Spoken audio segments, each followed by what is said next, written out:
Hi, good day, learners. This is your teacher, Sir Mulan, and welcome to another video tutorial on quadratic equations. On our previous videos, first we solve the roots of a quadratic equation by extracting the roots. Second video followed by solving the roots of the quadratic equation using the method of yung completing the square. And by factoring, and we derived the quadratic formula, and we did solve for the roots of quadratic equation using yung calculator technique natin. What if you were given the roots and you were asked to determine the quadratic equation given the roots? So, yes, we can do that. However, bago tayo mag-proceed sa dyan, we must understand kung ano yung Vieta sa formula. Because we'll be using Vieta's formula when we are going to determine um, the quadratic equation if we are given roots R1 or R2 or yung first value of X and the second value of X. So ano yung Vieta's formula? So Vieta's formula. Ang Vieta's formula, it establish a direct relationship, relationship between the coefficients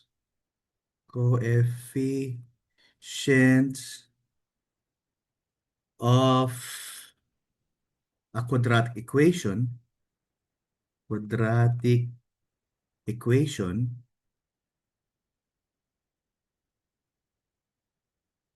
and the sum and product of its roots. Roots ni quadratic equation. Remember, yung standard quadratic equation natin is given by ax squared plus bx plus c is equals to 0. And dun sa pag-derive natin ng standard ng quadratic formula, remember, we divide this by everything by a. Kailangan kasi yung value or the leading coefficient, the constant of the leading coefficient should be equals to 1. Kaya we divided everything by a. So rewriting this, we have x squared plus b over a x plus c over a is equals to 0 divided by a is still 0.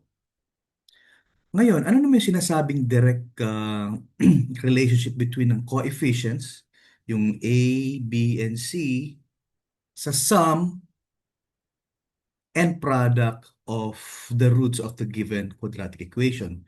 Sabi ni Vieta that the sum of the roots R1 plus R2 is equivalent to negative B over A. So meaning para lang siyang ito, kaso lang negative, pwede natin siyang i-modify this equation in such a way na magiging positive yung right side of the equal sign. We simply multiply both sides by negative 1. Tara. Pero yung Vieta formula, ito yung sinasabi. We're going to prove it later. So if we multiply R1 plus R2 by both sides by negative 1, so notice may lang siyang negative R1 plus R2 is equals to negative times negative, so that would be positive B over A.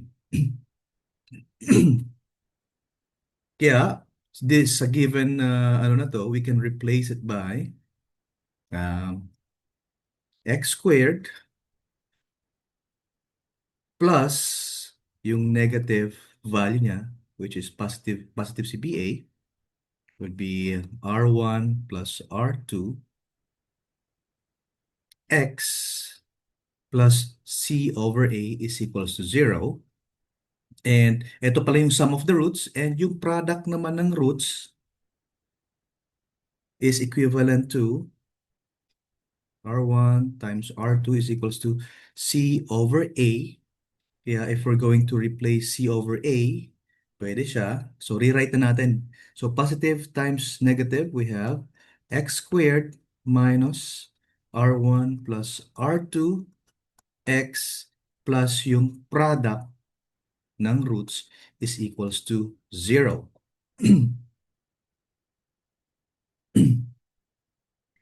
So you might be wondering, saan po nanggaling itong negative b over a and c over a na to? So we're going to prove it. So tandaan, ito yung Vieta sa formula.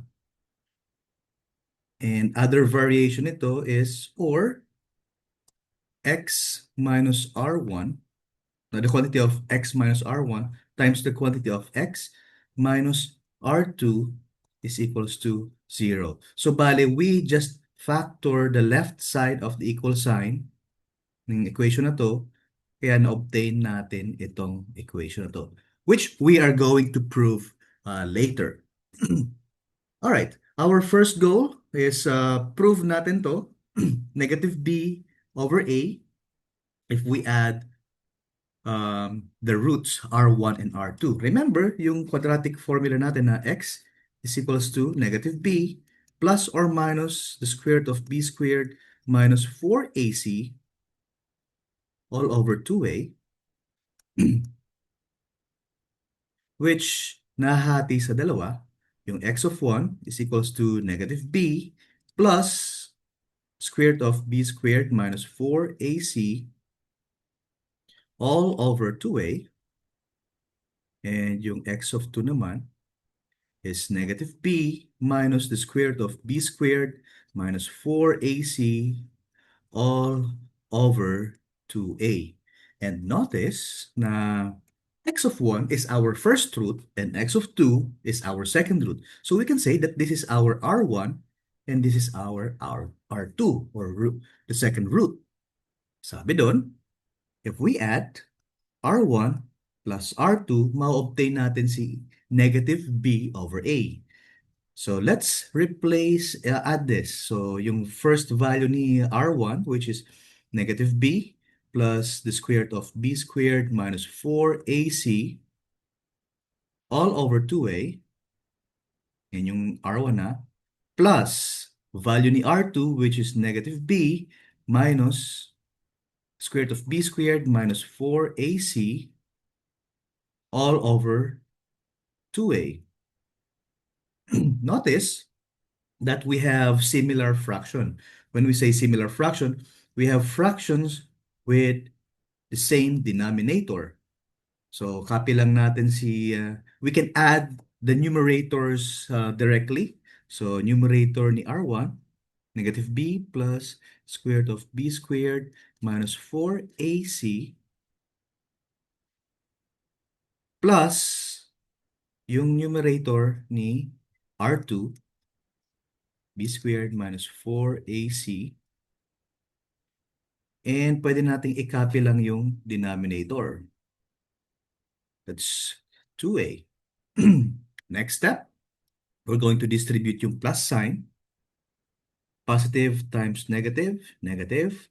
Positive times negative, still negative. Notice na wala akong shortcut na ginagawa para mas maintindihan. So that would be negative b plus square root of b squared minus 4ac. Ito na yon, positive times negative, still negative. B, positive times negative, negative square root of b squared minus 4ac all over 2a. A. Notice na merong magka-cancel, like terms. Ito, si positive square root of b squared minus 4ac, then minus square root of b squared minus 4ac. Kaya yung matitira is, dito na lang, negative b minus b all over 2a. And simplifying that, negative b minus b, so they are like terms, we can combine the coefficients algebraically. So parang negative 1 minus 1, negative 1 minus 1 is negative 2b all over 2a. And notice na magka-cancel to. So meron tayong negative times b, kaya ito will be equivalent to R1 plus R2 is equals to negative B over A. Yun, we have proved it. Okay? Next, yung ipoprove naman natin is ito, this one. R1 times R2 is equals to C over A. Then after nating ma-prove yan, ito naman, itong dalawang to. Okay.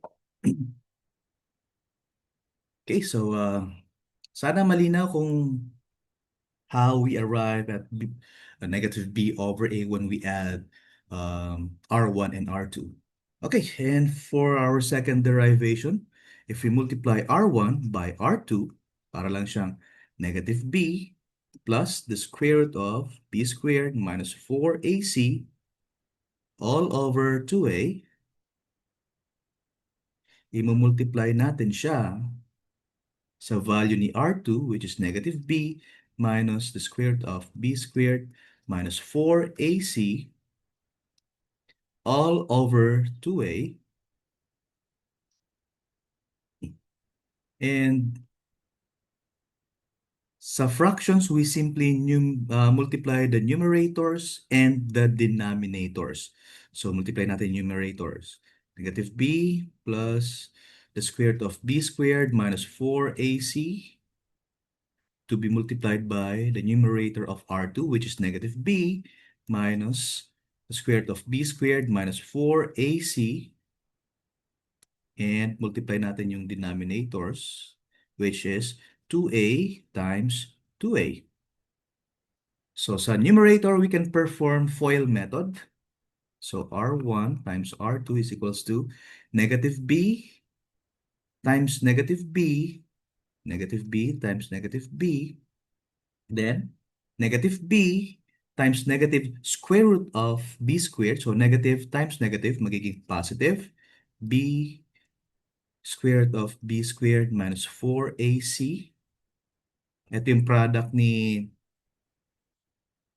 first terms. Ito, first terms. Ito yung product ni outer terms. Then kay inner terms naman tayo. So that would be positive times negative b. So positive times negative, that would be negative b square root of b squared minus 4ac. And ito yung product ni inner terms. Sama natin yung sign. Yung product ni inner terms. And lastly, product ni last term, which is ito, positive square root of b squared minus 4ac times negative square root of b squared minus 4ac. So positive times negative, that would be negative square root of b squared minus 4ac times square root of b squared minus 4ac all over yung product ni denominator. 2 times 2 is 4. A times A is A squared. And siya nga pala, ito yung product ni last terms. Yung portion na yan. Kaya, FOIL method. Now, let's simplify yung numerator. So, negative b times negative b, that would be b squared. Negative times negative, positive. And notice that the product of The outer terms and the inner terms, magka-cancel lang sila. Yun, cancel lang yan. So we are left with minus and square no product ng last term. That would be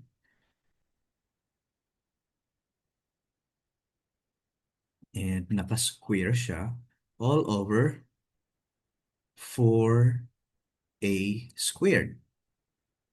Notice na yung sa numerator, si exponent nito at si radical symbol ay magka-cancel. That's why we can simplify this as b squared minus the quantity of b squared minus 4ac all over 4a squared. Next step is we're going to distribute yung negative sa loob. Kaya, ang lalabas, R1 times R2 is equals to b squared. Negative times positive b squared, magiging negative b squared. Negative times negative 4ac, magiging positive 4ac all over 4a squared. And pansinin that these two will cancel. B squared minus b squared. Cancel siya. So, matitira na lang is 4ac all over 4a squared. Notice na magka-cancel si 4. Si 4. At magka-cancel si a. Saka si squared. Kaya, ang matitira na lang is R1 times R2 is equals to C over A. Alright, so sana malinaw. Kaya nga sa'yo kanina, si AX squared plus BX plus C is equals to 0. We divide everything by A. Cancel yan, kaya natira si X squared plus B over AX plus C over A. And we have done earlier na si R1 plus R2 is equals to negative B over A. And since positive 2, we multiply both sides by negative 1. Kaya nangyari, naging positive. Let's move this to the left side. So making positive B over A is equals to negative. Huwag na natin sulat si 1. Okay lang yan. And that would be X squared minus the quantity of R1 plus R2 X and si C over A naman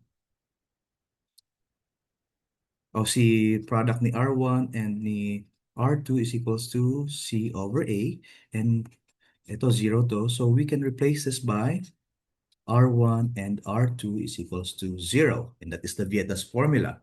And what we're going to do next, na from this equation, ma-obtain natin si X minus R1 times the quantity of X minus R2 is equals to 0. We simply factor this papunta dito. So this will be our um, third derivation. So prove natin. Alright, so dito tayo sa ano. Vieta's formula, x squared minus the quantity of R1 plus R2 x plus R1 and R2 is equals to 0. And we're going to prove it using yung mga bagay na we already know. So first thing is PEMDAS or GEMDAS. First, distribute muna natin to sa loob. So we have x squared minus x R1 plus x r2 plus r1 r2 is equals to 0.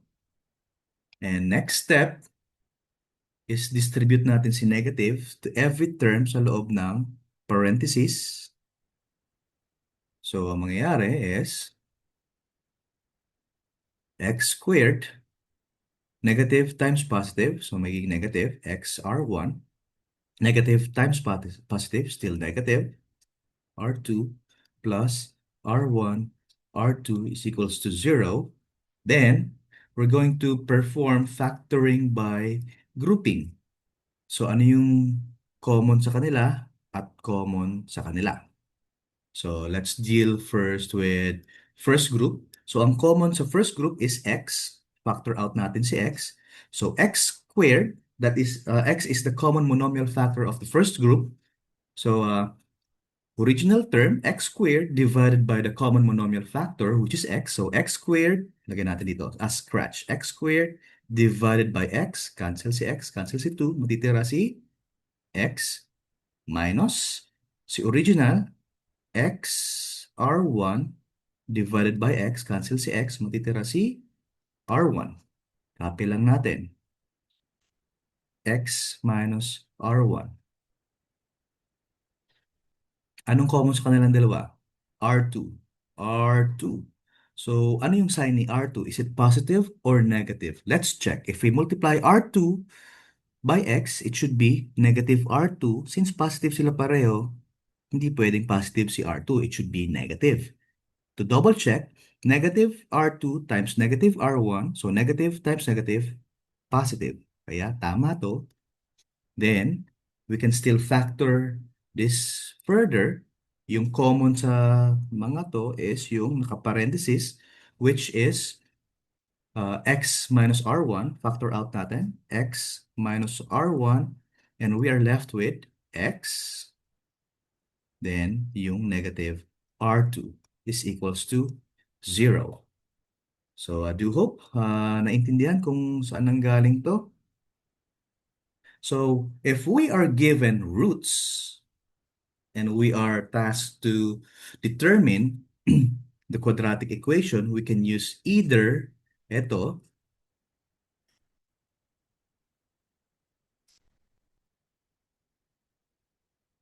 or ito.